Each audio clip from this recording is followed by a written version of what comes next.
रश्मिरथी कथा वस्तु संक्षिप्त रूप में। रश्मिरथी एक खंड काव्य है। यह राष्ट्रकवि दिनकर का लिखा काव्य है। यह महाभारत के पात्र कर्ण की कहानी है। पांडव और गौरव गुरुकुल में शिक्षा ग्रहण करते हैं। वे शिक्षा समाप्ति के बाद भारी भीड़ के सामने अपना कौशल दिखाते हैं। यहीं से काव्य आरंभ होता है। सब लोग अर्जुन का कौशल देखकर उसकी प्रशंसा करते हैं। इसी संदर्भ में कर्ण भीड़ से बाहर निकलता है और अर्जुन को ललकारता है। कृपाचार्य कर्ण से कहते हैं कि तुम सूत पुत्र हो, अर्जुन मात्र राजकुमारों से लड़ेगा। कर्ण अपमान से झुक जाता है। दुर्योधन को कृपाचार्य का कार्य अन्याय लगता है, इसलिए वह कर्ण को अंग देश का राजा बनाता है। अपना मुकुट उतारकर कर्ण के सिर पर रखता है। कर्ण हमेशा दुर्योधन के साथ देने का वादा करता है। आचार्य द्रोण अर्जुन से कहते हैं कि यह कर्ण आगे चलकर तुम्हारे रास्ते का कांटा बन सकता है। कुछ न कुछ करके इस कांटे को नष्ट करना होगा। कर्ण अपने को ब्राह्मण कहकर परशुराम से धनुर्विद्या सीखता है। एक दिन परशुराम कर्ण की गोदी में अपना सिर रखकर सोते हैं। तभी एक विष कीड़ा कर्ण की छाती पर आ बैठता है। फिर वह कर्ण की छाती में छेद लगाता है। गुरुदेव की नींद न टूटे, ऐसा सोचकर कर्ण पीड़ा सहन करता रहता है। इतने में खून की गर्मी से परशुराम जाग जाते हैं। उनको पता चल जाता है कि कर्ण ब्राह्मण नहीं है। वे उसको शाप देते हैं कि ब्रह्मास्त्र समय काम नहीं आएगा। पांडव 12 वर्ष का वनवास और 1 वर्ष का अज्ञातवास पूरा करके लौटते हैं। श्री कृष्ण शांति दूत बनकर कौरव सभा में जाते हैं।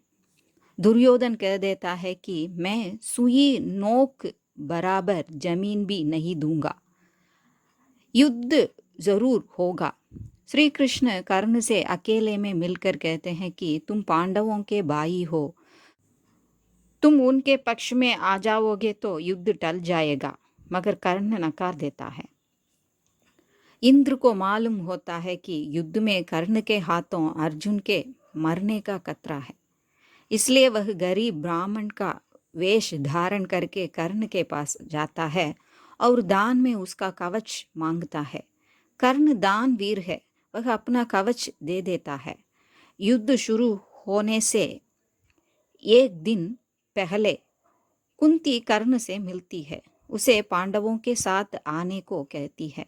कर्ण नहीं मानता।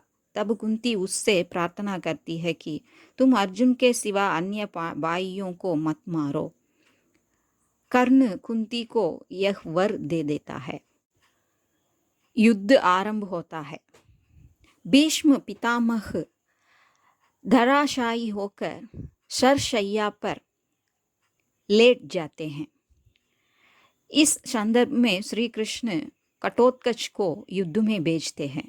वह कौरवों की सेना को नष्ट करता है। तब दुर्योधन कर्ण से एकग्नि नामक अस्त्र को प्रयोग करने को कहता है। यह अस्त्र अचूक है, मगर इसका प्रयोग एक ही बार हो सकता है।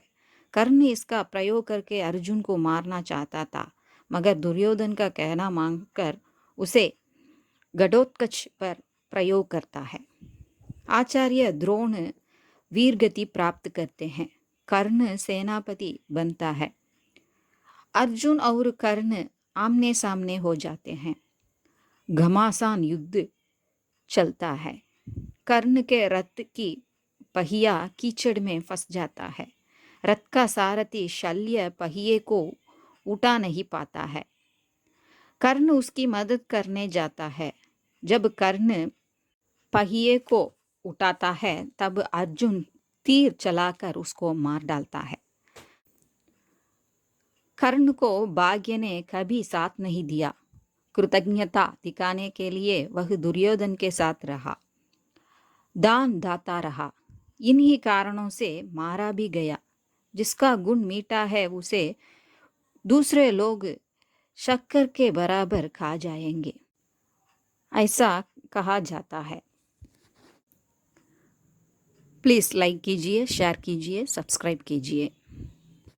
धन्यवाद।